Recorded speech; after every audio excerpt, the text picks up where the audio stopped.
Hey there friends, welcome to the Velo channel. Today I'll show you how to fix a problem with the NVIDIA app. So there are two ways to solve this issue.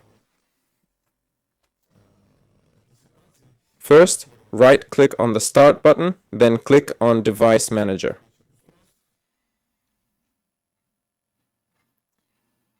Okay, and in here, select your video cards, pick your NVIDIA graphics card, right-click, and then choose Update Drivers.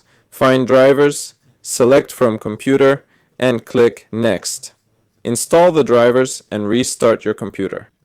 Computer. If that doesn't help, go to Start, Settings, Applications, and then Installed Applications. Type in NVIDIA.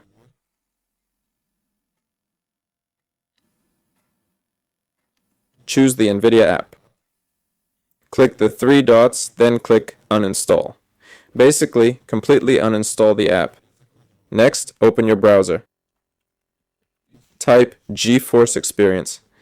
Go there. Go to the NVIDIA site, download and install the app again.